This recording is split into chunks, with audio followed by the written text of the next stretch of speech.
dengan makna akidah itu sendiri dijelaskan oleh Syekh Salih Abdul Wahid.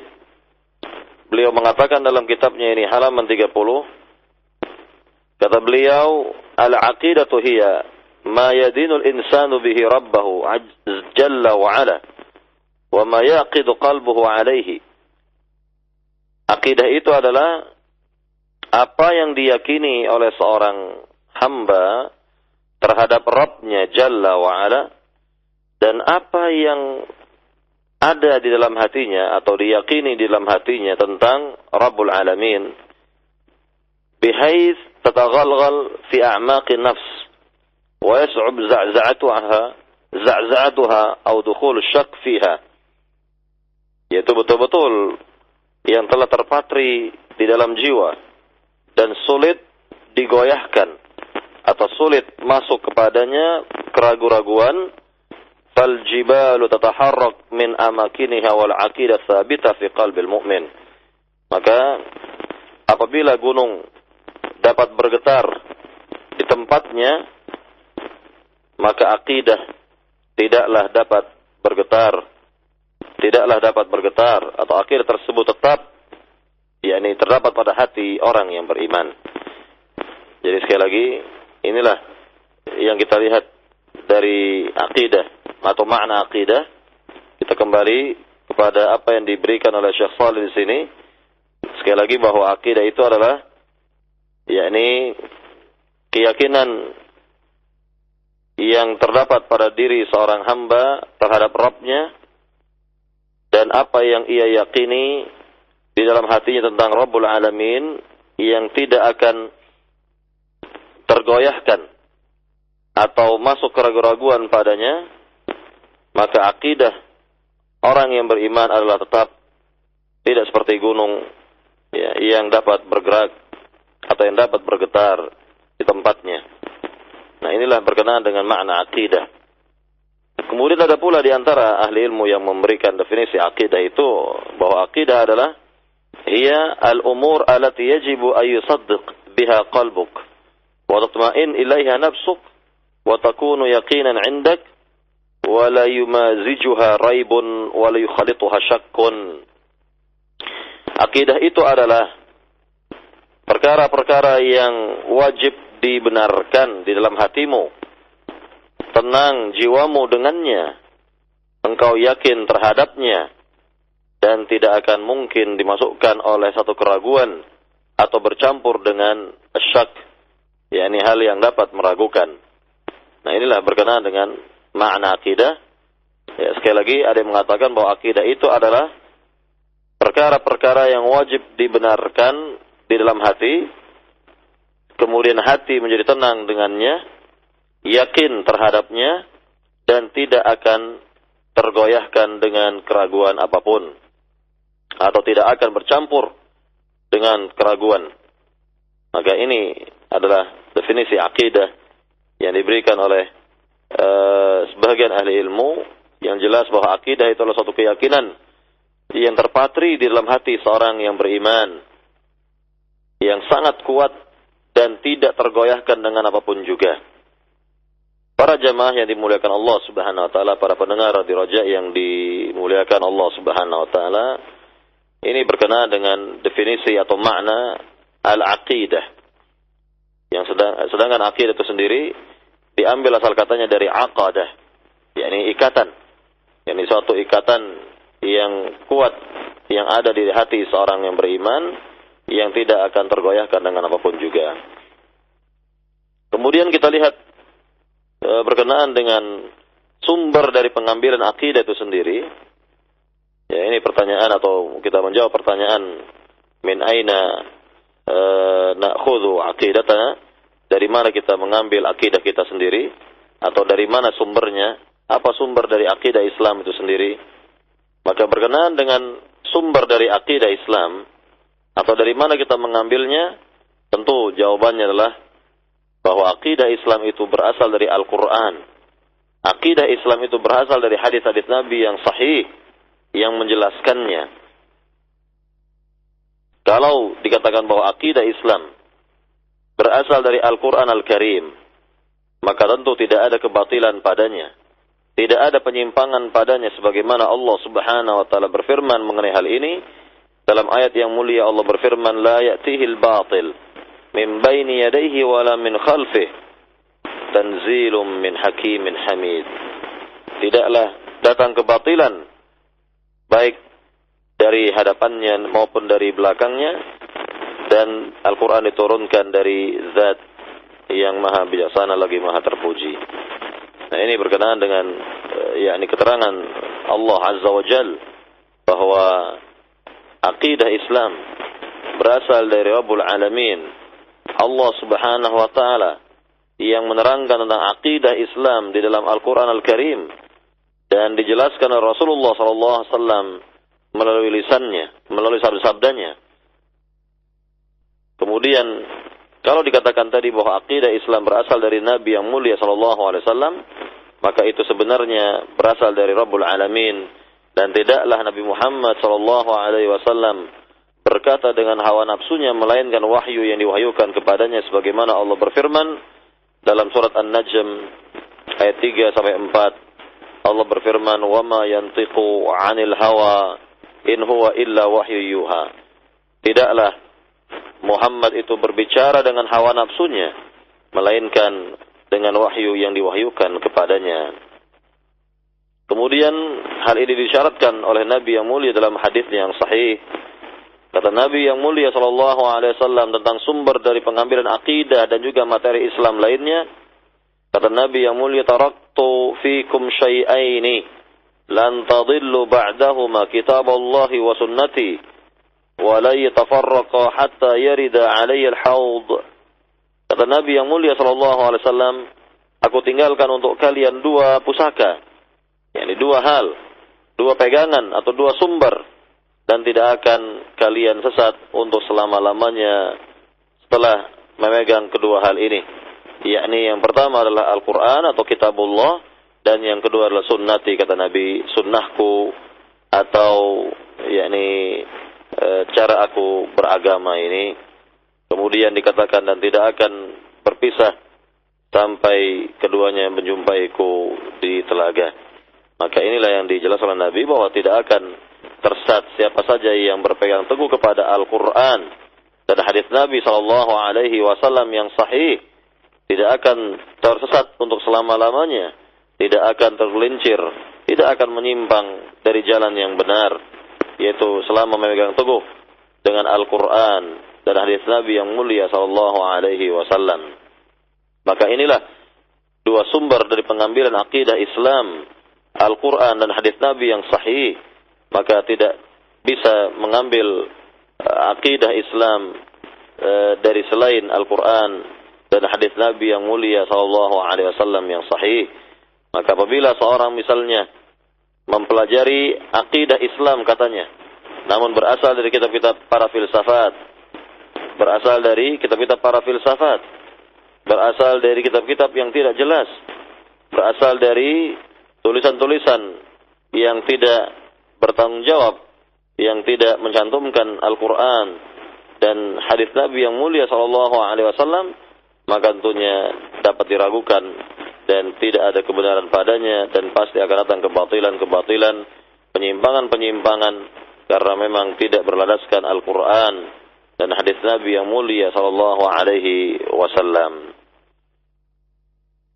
Para pendengar Radio Raja yang dimuliakan Allah Subhanahu wa taala, kalau sudah kita ketahui bahwa sumber dari pengambilan akidah Islam adalah Al-Quran dan hadis Nabi yang sahih, maka kita lihat di tengah-tengah masyarakat bahwa banyak di antara umat Islam yang menyimpang akidahnya, yang tergelincir akidahnya. Nah, itu di antara sebabnya adalah bahwa mereka tidak menjadikan Al-Quran dan hadis Nabi yang sahih sebagai pedoman mereka dalam berakidah atau di dalam mengambil akidah Islam. Jadi inilah di antara penyimpangan atau ketergelinciran sebagian umat ini dari akidahnya atau dari agamanya. Para pendengar Radio Raja yang dimuliakan Allah Subhanahu wa taala, timbul pertanyaan sekarang, pertanyaan kembali di hadapan kita, yakni kaifa nafham aqidatana minal kitab wa sunnah? Bagaimana kita bisa memahami akidah kita yang berasal dari Al-Quran dan hadis Nabi SAW. Ya, bagaimana caranya? Bagaimana caranya kita bisa memahaminya? Maka inilah pertanyaan yang harus dijawab dengan tepat, dengan benar. Maka jawaban yang benar adalah dijelaskan oleh Syekh Shalih Abdul Wahid. Beliau mengatakan, nafham aqidatana minal kitabi wa sunnah kama fahimaha ar-ra'ilul awwal abtalul Islam. Kita dapat memahami akidah Islam dengan benar yang bersumberkan Al-Quran dan Sunnah Nabi, yaitu dengan pemahaman generasi pertama umat Islam. Dengan pemahamannya generasi pertama umat Islam, yaitu ashabu Muhammadin sallallahu alaihi wasallam, sahabat-sahabatnya Rasulullah sallallahu alaihi wasallam. Maka inilah jawaban yang tepat, jawaban yang benar berkenaan dengan pemahamannya para sahabat yang harus dijadikan sebagai pedoman di dalam memahami akidah Islam dan juga di dalam memahami materi-materi Islam lainnya, yakni seperti ibadah, seperti muamalah dan lain sebagainya. Maka apabila seorang menjadikan pemahaman selain pemahamannya para sahabat dalam memahami agama Islam, tentu akan menyimpang pemahamannya. Dan kebalikannya bagi mereka yang menjadikan pemahaman para sahabat sebagai satu-satunya pemahaman yang benar dalam memahami agama ini, lebih-lebih memahami akidah, maka dia akan selamat di dunia maupun di akhirat, mendapatkan kebaikan-kebaikan yang banyak, keberkahan-keberkahan hidup yang banyak. Nah, ini kalau memakai atau menggunakan pemahaman para sahabat Nabi radhiyallahu ta'ala anhum ajma'in di dalam memahami akidah Islam, di dalam memahami agama Islam secara menyeluruh.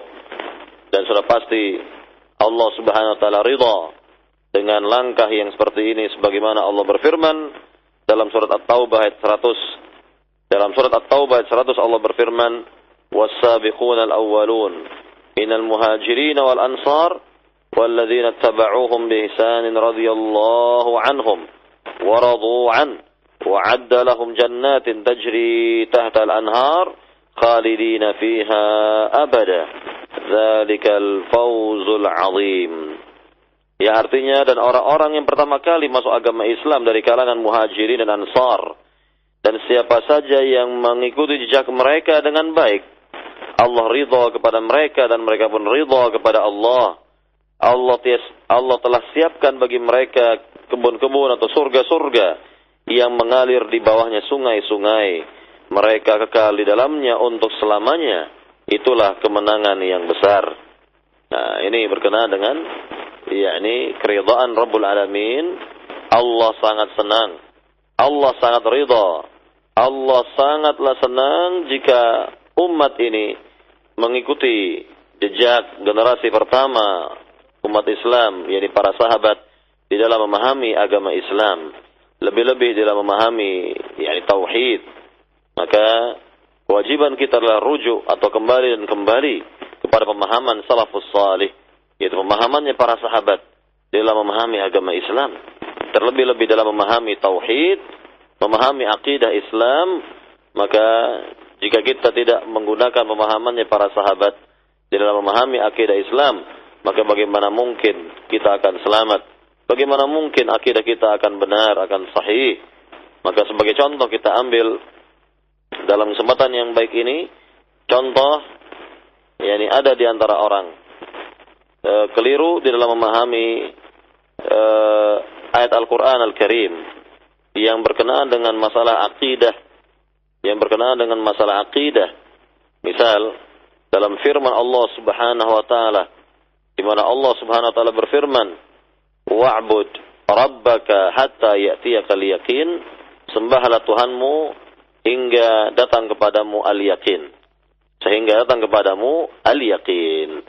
Nah, di sini jika kita tidak memahami ayat Al-Qur'an dengan pemahamannya para sahabat, yakni yang menjurus kepada bid'ah akidah ini, maka kita akan menyimpang, kita akan tergelincir sebagaimana ketergelinciran orang-orang sufi misalnya, yang meyakini ayat ini atau menafsirkan ayat ini dengan penafsiran yang jauh dari penafsiran para salafus salih, para sahabat, di mana mereka meyakini, di mana mereka berpendapat bahwa makna al-yaqin dalam ayat tersebut adalah suatu keyakinan pada diri mereka bahwa mereka menyatu dengan Rabbul Alamin, bahwa diri mereka menyatu dengan Allah Subhanahu wa taala.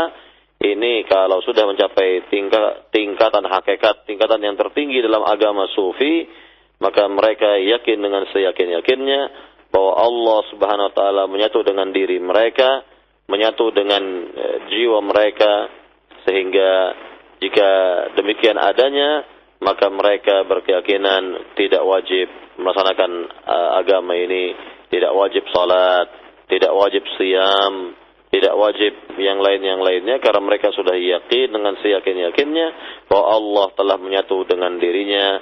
Maka inilah yakni penyimpangan yang besar yang bisa kita lihat dari kaum sufi, dan yang sebenarnya dari firman Allah Subhanahu wa taala tadi, wa'bud rabbaka hatta ya'tiyakal yaqin, sembahlah Tuhanmu sampai datang kepadamu al-yaqin. Maka makna al-yaqin dalam ayat itu adalah al-maut, yaitu kematian.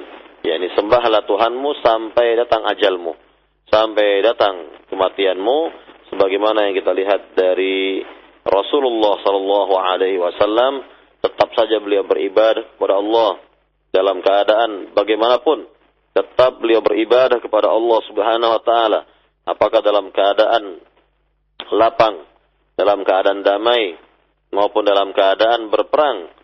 Tetap beliau dan para sahabatnya melaksanakan salat yang 5 waktu dan tidak dibatalkan dalam berbagai macam urusan, ya. Dan inilah yang kita lihat sampai wafatnya Nabi Muhammad, sampai menjelang wafatnya beliau, tetap beliau beribadah kepada Allah Subhanahu wa taala, beribadah ya kepada Allah Azza wa Jal, dan tidak pernah terputus dari beribadah kepada Allah. Maka inilah pemahaman yang benar tentang ayat yang tadi, wa'bud rabbaka hatta ya'tiyakal yaqin, sembahlah olehmu Tuhanmu sampai datang kepadamu al-yaqin, yakni kematian, sampai datang kepadamu kematian.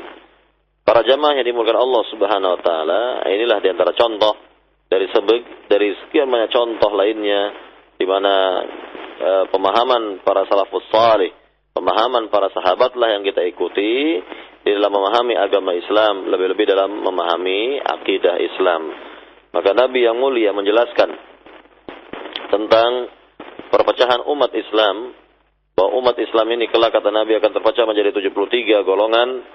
72 golongan dari umat Muhammad ini mampir ke neraka terlebih dahulu, dan 1 golongan yang selamat, yakni langsung menuju surga, di mana Nabi yang mulia sallallahu alaihi wasallam bersabda, wa sataftariqu ummati ala 73 firqah kulluhum fin nari illa wahidah. Qalu man hiya ya Rasulullah?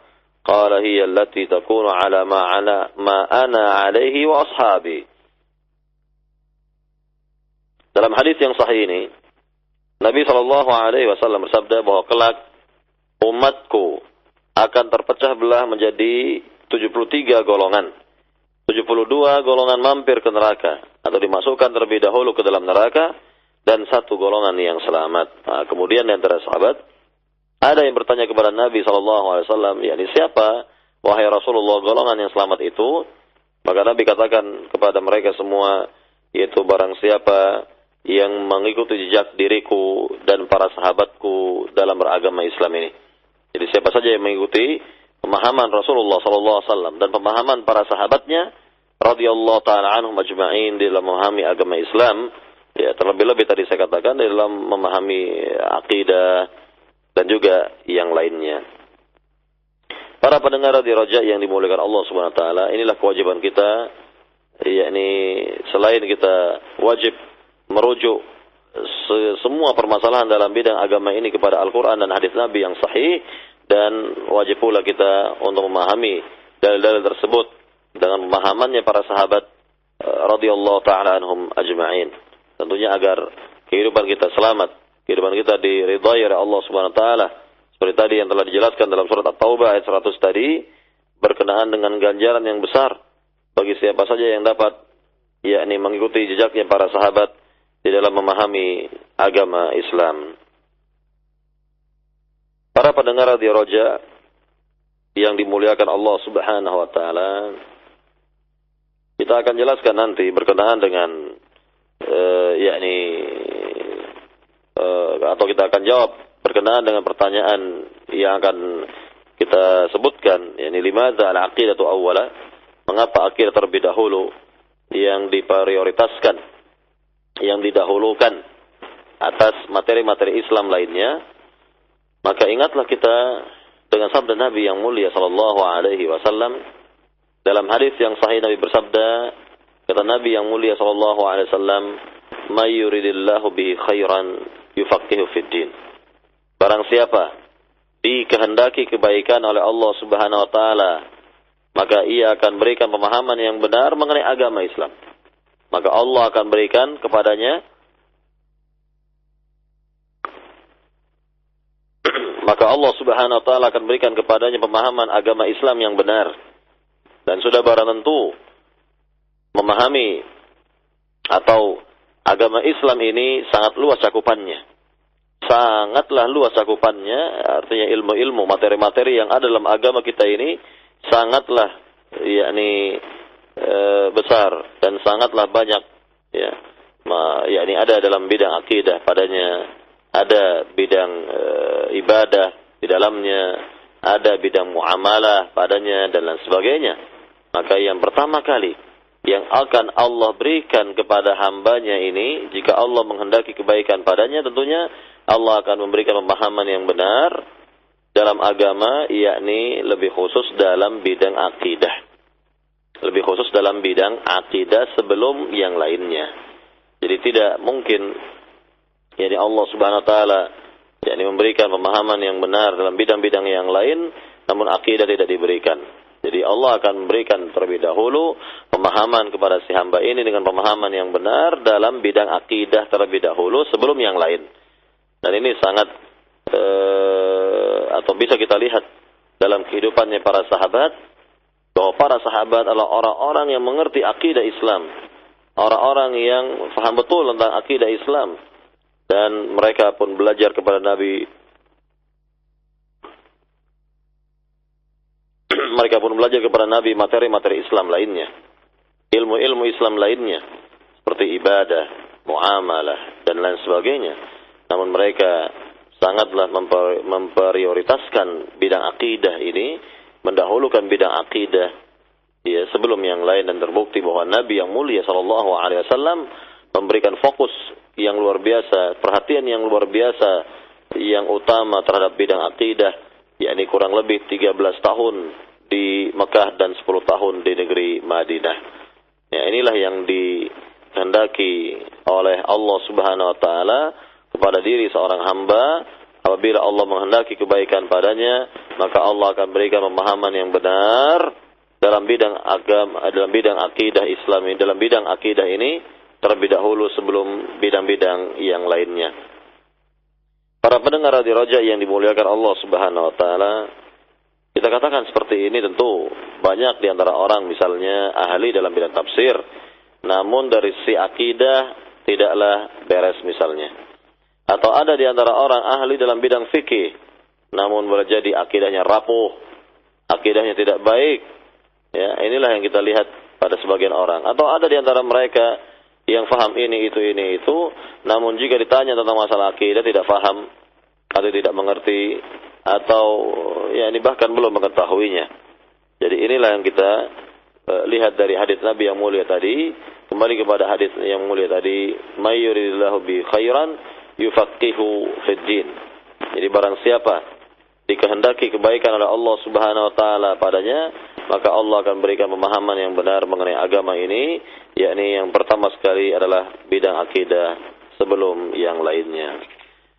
Kemudian para jamaah Radio Roja yang dimuliakan Allah Subhanahu wa taala, kita akan memasuki pembahasan yang berikutnya atau menjawab pertanyaan yang berikutnya, yaitu limadza al-aqidatu awwala, mengapa akidah terlebih dahulu yang harus kita kaji, atau mengapa akidah menjadi prioritas dalam dakwahnya para nabi, menjadi prioritas dakwahnya para rasul? Jawabannya adalah yang pertama, dikatakan oleh Syekh Shalih Abdul Wahid hafizahullah, li'annaha hiya aslud din wa asasul millah. Karena akidah adalah pokok dari ajaran agama Islam, dasar dari ajaran Islam, dan ia bagikan pondasi dalam satu bangunan. Tentunya pondasi yang kuat dalam satu bangunan yang kokoh, maka akidah Islam itu ya sebagai landasan dan dasar atau pondasi dalam beragama ini. Artinya tidak mungkin kita menegakkan agama kalau kita tidak meletakkan pondasi yang kuat, yakni akidah dalam kehidupan beragama ini.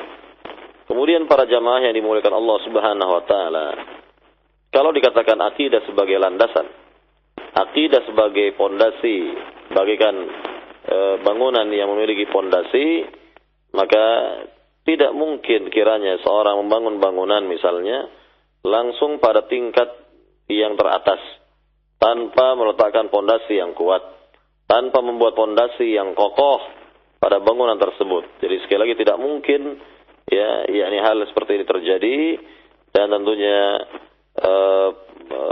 yakni akidah yang kuat yang dikatakan sebagai pondasi atau akar atau dasar dalam agama ini diberikan perumpamaan oleh Rabbul Alamin, diberikan permisalan oleh Allah Subhanahu wa taala seperti syajarah thayyibah, itu pohon yang baik, di mana pohon yang baik ini Allah nyatakan yakni akarnya menancap yakni jauh ke dasar tanah ini atau ke tanah ini, dan ranting-rantingnya menjulang ke langit, sebagaimana Allah berfirman dalam surat Ibrahim ayat 24 sampai 25. Allah berfirman, alam tara kaifa daraballahu mathalan kalimatan thayyibah ka syajaratin thayyibah asluha tsabit wa far'uha fis samaa tu'ti ukulaha kulla hinin bi izni rabbiha wa yadribu Allahu al-amthala lin-nasi la'allahum yatadhakkarun.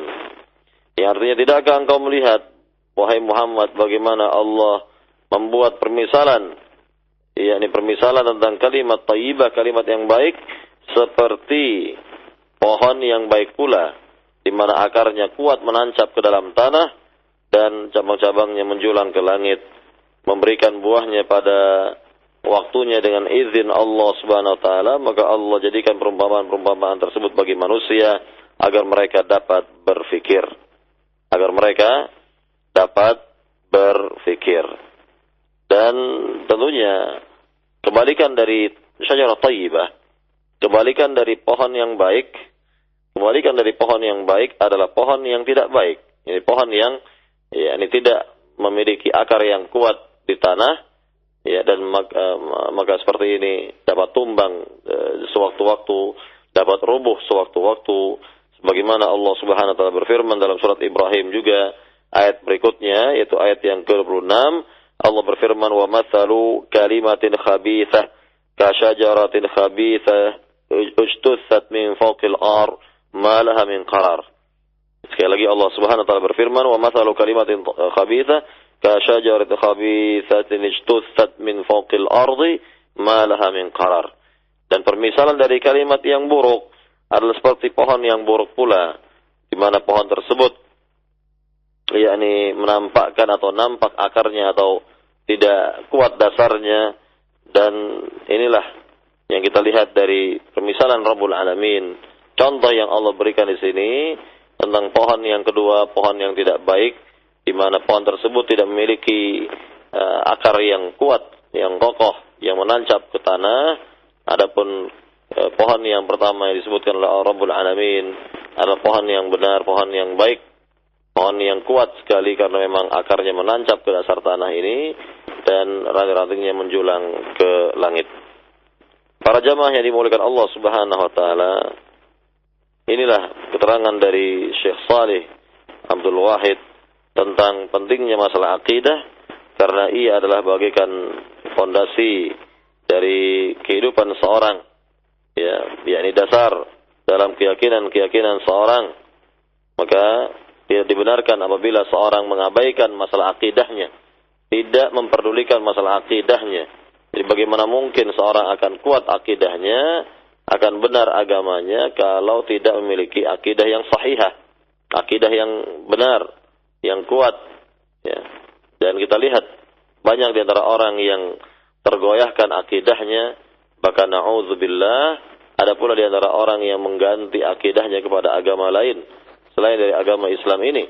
Nah, inilah yang sangat disayangkan dan yang sangat menyedihkan yang bisa kita lihat di zaman sekarang, bahwa ada di antara orang rela mengganti akidahnya, menjual akidahnya, menjual agamanya, dan sudah dipastikan orang-orang seperti ini tidak memiliki akidah yang kuat. Tentunya tidak ada akidah yang kuat di hatinya, dan sekali lagi tidak menjadikannya sebagai dasar dalam kehidupan, sehingga dia mudah saja misalnya berganti akidah atau berganti agama bahkan. Maka inilah yang kita lihat fenomena akhir zaman, ya, bahwa ada saja di antara orang yang tega demikian, rela seperti itu keadaannya, dan tentunya kita berlindung kepada Allah Subhanahu wa taala dari hal-hal yang buruk seperti ini.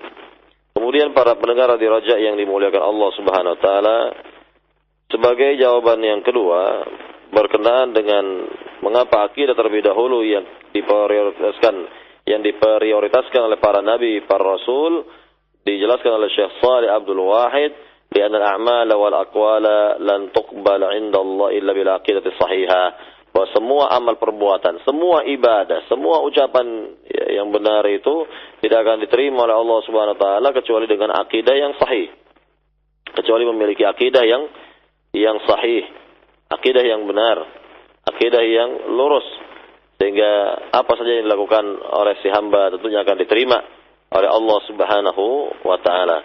Allah Subhanahu wa taala berfirman dalam surat An-Nahl ayat 97, "Man 'amila shalihan min dzakarin aw untha wa huwa mu'min, falanuhyiyannahu hayatan thayyibah wa lanajziyannahum ajrahum bi ahsani ma kanu ya'malun."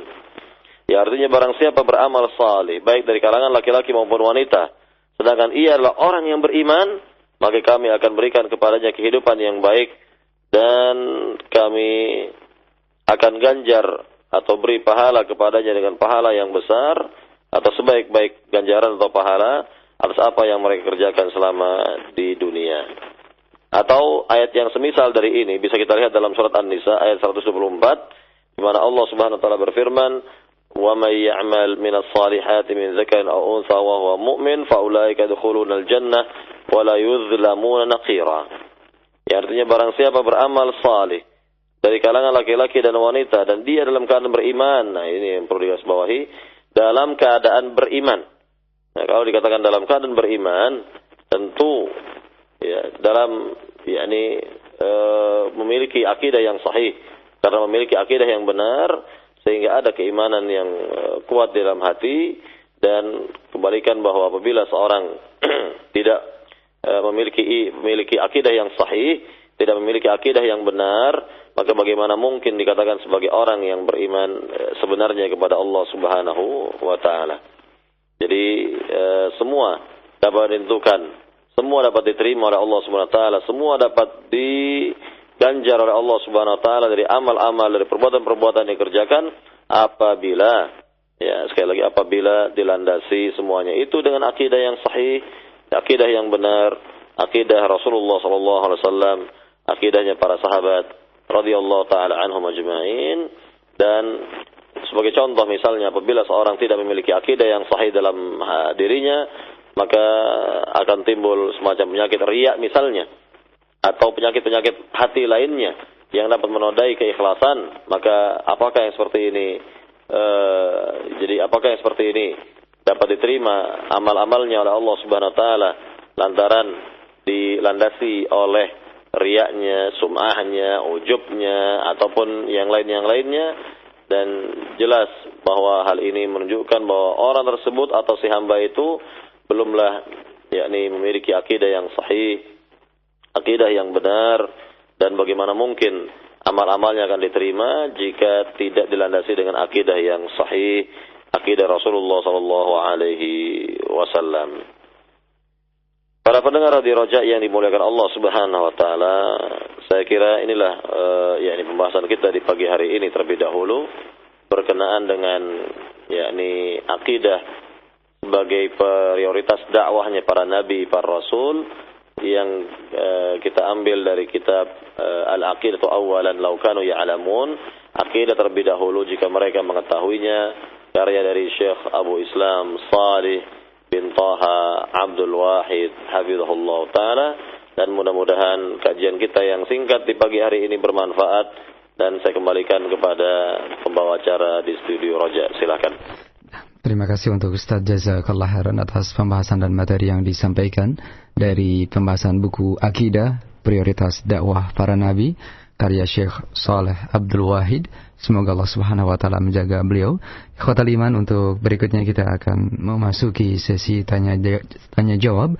Untuk Anda yang ingin bertanya melalui telepon di 0218236543, atau kami akan terima pula melalui pesan singkat di 0819896543. Dan ada waktu bagi kita Ustaz untuk 10 menit ke depan untuk bersoal jawab. Dan di kesempatan yang pertama ada penelpon kita sapa saja. Baik, masih terputus. Kami berikan kembali untuk Anda yang akan bertanya di 0218236543 dengan tentunya pertanyaan Anda disesuaikan dengan pembahasan dan pembicaraan kita di pagi hari ini. Ya, halo. Assalamualaikum. Ya, waalaikumsalam. Silakan, dari mana Pak? Apa sebab kalau orang udah taklid buta, memegang dari kecil gitu ibadahnya, akidahnya, dia selalu mempertahankan apa, dia lebih baik percaya dari ustaznya daripada Nabi Muhammad. Jawabannya gimana Pak Ustaz solusinya? Ya, solusi dari taklid buta begitu Pak ya. Terima kasih. Waalaikumsalam warahmatullah. Silakan Ustaz, bagaimana tanggapan Ustaz terhadap hal ini? Iya, yang pertama berkenaan dengan taklid buta ini, ya, bahwa taklid buta pada dasarnya, pada asalnya tidak dibolehkan dalam beragama Islam, karena Allah Rabbul Alamin telah perintahkan kita untuk mencari yang benar atau belajar mencari kebenaran. Maka Allah Subhanahu wa taala perintahkan umat ini secara tersirat dari ayat yang mulia dari surat Al-Alaq, Iqra bismi rabbikal ladzi khalaq. Bacalah dengan menyebut nama Tuhanmu yang telah mencipta. Tersirat dari ayat yang mulia ini bahwa umat Islam ini haruslah yakni membaca atau belajar agama dengan baik agar keluar dari taklid buta, agar berada pada dalil, yakni mengamalkan segala sesuatu dengan dalil yang jelas dan tidak dengan sikap taklid buta. Jadi pada asalnya bahwa taklid buta ini tidak dibenarkan. Dan yang kedua, bahwa taklid buta dijelaskan oleh para ulama bagaikan bangkai bagi musafir yang kehilangan atau kehabisan bekal dalam perjalanannya, maka apabila si musafir ini menemukan misalnya bangkai di tengah jalan dan jiwanya dapat binasa jika ia tidak memakan bangkai tersebut, maka dia boleh sekedarnya memakan bangkai tadi, ya, memakan bangkai tadi sekedarnya, dan dia harus berusaha mencari penggantinya. Maka inilah yakni keadaan dari taklid buta tersebut bagaikan bangkai. Jadi orang yang tidak bisa berdiri sendiri dalam beragama dengan dalil, maka boleh saja dia bertaklid sebagaimana yang dijelaskan oleh Syekh Muhammad bin Shalih Al-Utsaimin dalam kitabnya Kitabul Ilm. Boleh saja orang seperti ini bertaklid kepada orang yang dipercayai ilmunya namun bersifat sementara dan tidak boleh bersifat abadi. Tidak boleh taklid abadi. Taklid sampai seumur hidup, sampai meninggal tetap taklid buta, maka ini yang tidak dibenarkan dalam beragama Islam.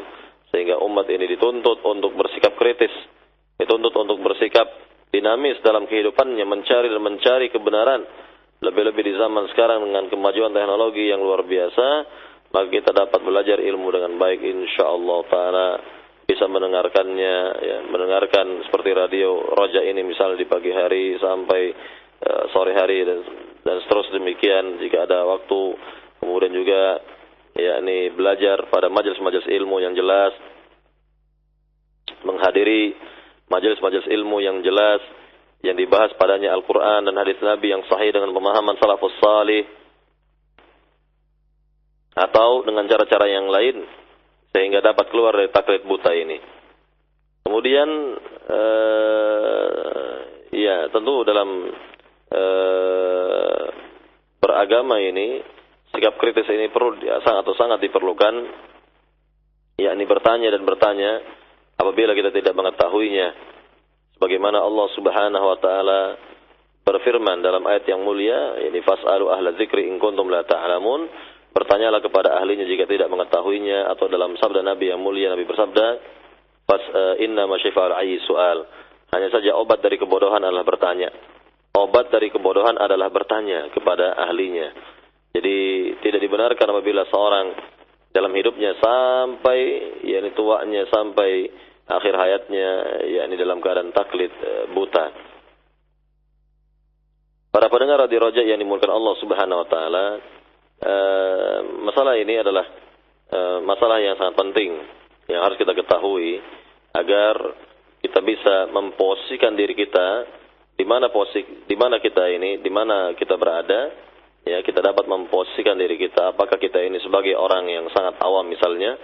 Nah, kalau kita sebagai orang yang sangat awam misalnya tidak dapat berdiri sendiri dengan dalil dalam beragama ini, maka menurut yakni sebagian dari ahli ilmu dibolehkan yakni sebagai sifat sementara untuk bertaklid buta, namun dia harus belajar agar dia keluar dari taklid butanya ini, dan tidak boleh tadi saya katakan bersifat abadi. Tidak boleh taklid buta bersifat abadi. Wallahu taala alam. Ya, inilah yang bisa saya jelaskan di pagi hari ini. Wallahu taala. Terima kasih atas jawaban yang telah Ustaz sampaikan. Berikutnya dari penelpon yang kedua ada Bapak Abu Nabila di Bekasi. Silakan Pak, atau di Tambun Pak ya. Silakan. Waalaikumsalam warahmatullahi wabarakatuh. Fika barakallah.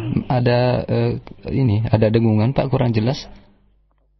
Ya, mungkin agak lebih dekat ke teleponnya, silakan Pak. Halo. Ya, silakan. Ya, assalamualaikum Ustaz. Waalaikumsalam warahmatullahi wabarakatuh.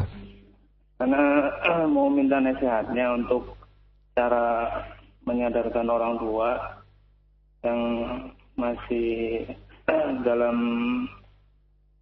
kalau ini tuh suka minta sesuatu seperti bertawasul ke orang pintar. Cuman udah dikasih tahu tapi katanya dia ini kan sebagai perantara, karena dia juga maksudnya lebih tahu gitu kan. Iya. Bahwa itu udah saya sampaikan kalau seperti itu nggak boleh, itu syirik, tapi belum sadar juga, itu minta nasihatnya Ustaz.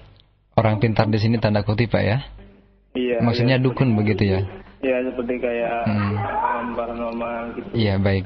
Iya, itu aja Ustaz. Baik Pak, terima kasih Pak. Wa iyyakum. Baik Ustaz, silakan bagaimana Ustaz menjawab hal ini. Dalam berdakwah ini tentunya diperlukan waktu dan kesabaran serta cara-cara yang baik dalam menyampaikan. Lebih-lebih kepada mereka yang berusia tua atau memang sudah puluhan tahun yakni berada pada keyakinannya, berada pada akidahnya begitu, sehingga sulit untuk meyakininya, mendakwahkannya. Maka perlu waktu untuk mendakwahkannya dan pula kesabaran, serta kita doakan agar yakni orang-orang yang seperti ini mendapatkan hidayah dari Allah Subhanahu wa taala, mendapatkan petunjuk dari Allah Subhanahu wa taala. Nah, tidak mungkin kita merubah orang-orang seperti ini atau orang tua misalnya lagi dalam waktu yang singkat, dalam waktu yang sekejap, dalam sehari dua hari. Ya tidak mungkin kita merubahnya dalam tempo yang singkat. Jadi pertama perlu adanya waktu, ya, kemudian kesabaran, kemudian juga doa, ya, agar ia mendapatkan petunjuk dari Allah Subhanahu wa taala. Kemudian cara-cara yang kita pakai juga cara-cara yang benar, cara-cara yang penuh dengan hikmah, ya, dan tidak boleh yakni bersifat memaksa kepadanya. Yang jelas kita terangkan dengan sebaik-baik penerangan dengan lisan. Kalaupun tidak bisa, boleh dengan buku misalnya, ataupun cara-cara yang lain. Ya, mudah-mudahan orang tua seperti ini ataupun yang semisalnya mendapatkan hidayah atau petunjuk dari Allah dan menerima kebenaran. Dan hal ini bisa kita lihat, yakni dari zaman dahulu. Lihatlah misalnya, yakni dakwah Nabi Ibrahim alaihissalam ketika mendakwahkan bapaknya, mendakwahkan orang tuanya yang jelas-jelas berbuat syirik kepada Allah Subhanahu wa taala. Maka bagaimana dakwah Nabi Ibrahim? Maka dakwah beliau adalah dakwah yang sangat santun sekali. Dakwah yang sangat yakni penuh dengan kelembutan. Dakwah yang bagus sekali. Dan lihatlah pula kepada Nabi Musa alaihissalam ketika berdakwah kepada bapak angkatnya, itu Fir'aun yang mengaku diri sebagai Tuhan bahkan. Maka Nabi Musa alaihissalam dan Nabi Harun mendakwakan Fir'aun dengan dakwah yang sangat baik, dakwah yang sangat halus, dakwah yang penuh dengan kebijaksanaan. Maka ini semua adalah atas perintah dari Allah Subhanahu wa taala kepada mereka berdua agar mendakwakan Fir'aun dengan dakwah yang baik, sebagaimana Allah berfirman kepada keduanya, faqula lahu qawlan layyina la'allahu yatadzakkar aw yakhsha. Berucaplah kalian berdua kepada Fir'aun itu dengan ucapan yang lemah lembut, agar ia ingat atau takut kepada Allah Subhanahu wa taala. Jadi ini semua harus difahami dalam dakwah ini, dan tentunya sekali lagi bahwa pasti yakni Allah akan mengganjar dengan ganjaran yang baik, akan memberi pahala dengan pahala yang baik, yang besar apabila kita berdakwah sebagaimana dakwahnya Rasulullah SAW atau para nabi, para rasul sebelumnya, dengan cara-cara yang hikmah, cara-cara yang bijaksana. Dan tentunya kita berharap agar ia mendapatkan hidayah dari Allah Subhanahu wa taala. Dan memang perlu perjuangan yang keras, perlu usaha-usaha yang bagus, usaha-usaha yang maksimal di dalam menyadarkan orang tua seperti ini. Dan tentunya kita pun harus ingat bahwa mungkin saja dia taklid buta kepada gurunya atau kiainya atau yang lainnya, atau ya tentunya yang paling utama adalah kebodohannya adalah sebagai musuh utama baginya. Al-jahlu atau kebodohan adalah musuh utama bagi manusia di dalam memahami agama Islam ini. Maka inilah yang harus dihilangkan ini perlahan-perlahan yang ada pada umat ini, lebih-lebih pada keluarga terlebih dahulu, ya, yang ada pada orang tua misalnya, atau saudara atau siapa saja yang memang bisa menyimpang dari ajaran Islam yang sebenarnya. Jadi sekali lagi itulah yang perlu diperhatikan dalam masalah dakwah ini, ya, dan tentunya dengan cara-cara yang baik, uslub yang baik, ya, cara-cara yang benar agar orang tersebut simpatik dan mau menerima ajaran Islam. Maka lihatlah di zaman Nabi yang mulia di mana Rasulullah SAW dan para sahabat menerapkan hal-hal yang baik ini semua dalam dakwah mereka, sehingga lihatlah hasilnya bahwa orang-orang di luar agama Islam, orang-orang non-Muslim, yakni tertarik dengan agama yang mulia ini, tertarik dengan agama yang indah ini, sebagaimana Allah berfirman mengenai masuknya orang-orang non-Muslim kepada agama Islam, yadkhuluna fi dinillahi afwaja. Jadi mereka masuk ke dalam agama Allah, yaitu agama Islam, dengan berbondong-bondong. Itu jumlah mereka yang sangat banyak. Jumlah mereka yang sangat banyak. Bahkan ini pernah yakni Rasulullah SAW yang menyaksikan bahwa satu kabilah masuk kepada agama Islam, satu suku yang besar masuk kepada agama Islam, dan inilah bukti bahwa Nabi yang mulia dan para sahabat yakni telah berhasil menerapkan agama Islam dalam kehidupan mereka sehari-hari, sehingga dicontoh oleh generasi berikutnya, diikuti oleh generasi berikutnya sampai kita di zaman sekarang ini. Nah, inilah cara-cara yang dipakai Rasulullah SAW, cara-cara yang sangat baik sekali, dan tentunya kita berkewajiban mencontoh beliau dalam sisi dakwah, dalam sisi akidah, dalam sisi ibadah, dan sisi-sisi kehidupan lainnya semuanya, agar kita mendapatkan kebaikan dalam hidup, keberkahan dalam hidup, keridhaan Allah Subhanahu wa taala. Wallahu taala alam. Nah, silakan. Baik Ustaz, terima kasih atas jawaban yang Ustaz sampaikan. Berikutnya dari pertanyaan pesan singkat yang sudah masuk di kesempatan pagi ini dari pendengar kita dari Ibu Heni di Jakarta yang bertanya, ya Ustadz, ada syubhat yang menyatakan bahwasannya dakwah tauhid hanya membuat perpecahan dan permusuhan di antara kaum muslimin. Mereka mengatakan bahwa perbedaan yang ada di antara kaum muslimin saat ini, masalah akidah atau permasalahan lainnya, hanya sedikit saja, dan masih banyak hal-hal yang bisa mempersatukan kita kaum muslimin dengan kaum muslimin yang lainnya. Mohon penjelasan dari hal ini. Jazakallahu khairan.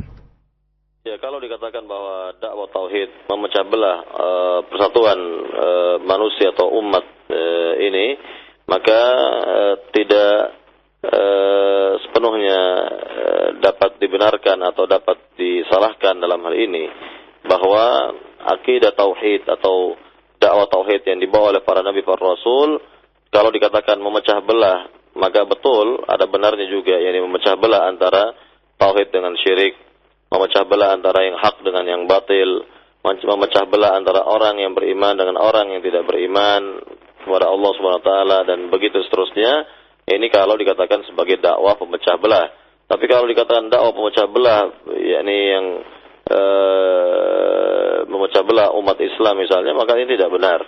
Justru dengan dakwah tauhid, umat Islam ini dapat bersatu dengan baik. Dengan dakwah tauhid, umat Islam ini akan menjadi kuat. Dengan dakwah tauhid, umat Islam ini akan diperhitungkan kembali dan akan menjadi jaya kembali, mulia kembali.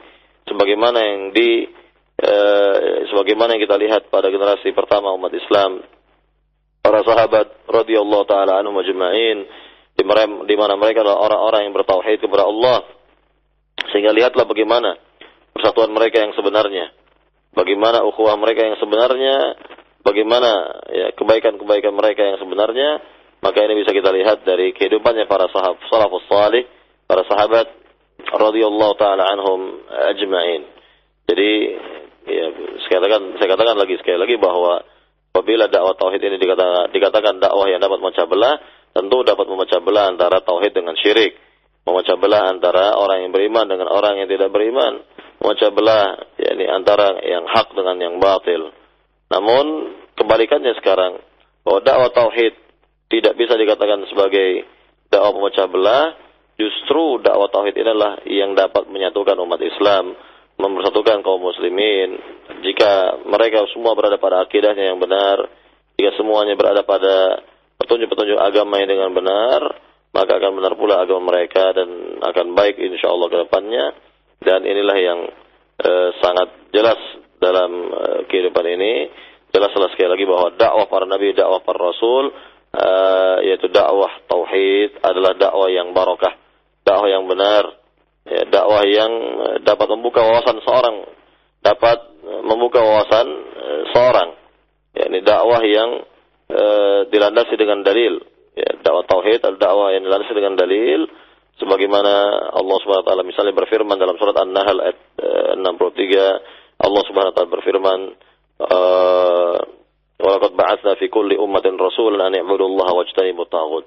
Dan sungguh kami telah mengutus pada setiap umat seorang rasul, di mana seorang rasul ini seruannya adalah أَنِ اعْبُدُوا اللَّهَ وَاجْتَنِبُوا الطَّاغُوتَ, sembahlah Allah semata dan jauhilah oleh kalian yakni taghut. Ya, jadi inilah yang kita lihat dari dakwah yang barakah, dakwah para nabi, dakwahnya para rasul yang menitik beratkan dalam bidang tauhid atau akidah. Ya, maka kembali kepada judul dari kitab yang kita bahas pada hari ini dan selanjutnya, judulnya adalah Al-Aqidatu awwala law kanu ya'lamun, akidah terlebih dahulu jika mereka mengetahui. Nah, ini perlu kembali ditegaskan kepada masyarakat, kembali terangkan kepada masyarakat bahwa sebenarnya permasalahan yang kita hadapi lebih khusus di negeri kita ini, negeri tercinta ini, adalah pembenahan dalam bidang akidah, perbaikan dalam bidang akidah terlebih dahulu sebelum yang lain. Jika akidah umat Islam ini sudah baik, jika akidah umat Islam ini sudah benar, maka pasti akan terjadi perubahan-perubahan yang besar dalam kehidupan mereka yang lain. Ya, dalam kehidupan ekonominya dan lain sebagainya akan berubah itu, dan itu pasti. Maka inilah yang kita lihat, contoh langsung sudah ada. Yakni kita lihat dari generasi para sahabat, di mana kehidupan mereka drastis berubah kepada kebaikan-kebaikan, keberkahan-keberkahan, sehingga sehingga ada di antara mereka yakni yang mengatakan nahnu qaumun azzalallahu bil Islam fa idza baghayna al-izzata fi ghairihi al-adzalana Allah. Kami adalah satu kaum yang telah dimuliakan oleh Allah Subhanahu wa taala dengan sebab Islam yang murni ini, yakni yang berlandaskan akidah tadi. Ya, memiliki dasar dan pokok atau landasan yang kuat sekali, yaitu akidah yang sahih. Maka jika kami menginginkan kemuliaan pada selain agama Islam ini, justru kami akan direndahkan, justru kami akan dihinakan oleh Allah Subhanahu wa taala. Jadi inilah yang harus difahami oleh semua pendengar Radio Raja yang dimuliakan Allah Subhanahu wa taala, yakni prioritas akidah itu jelas, dan tentunya inilah inti dakwahnya para nabi, para rasul, wa ala ra'sihim, dan pemimpin mereka adalah Nabi Muhammad sallallahu alaihi wasallam. Dan mudah-mudahan apa yang kita kaji di pagi hari ini bermanfaat. Lebih kurangnya saya mohon maaf. Wallahu taala a'lam. Sallallahu Muhammad walhamdulillahirabbil alamin. Subhanakallahumma bihamdika asyhadu an la ilaha illa anta astaghfiruka wa atubu ilaik. Assalamualaikum warahmatullahi wabarakatuh.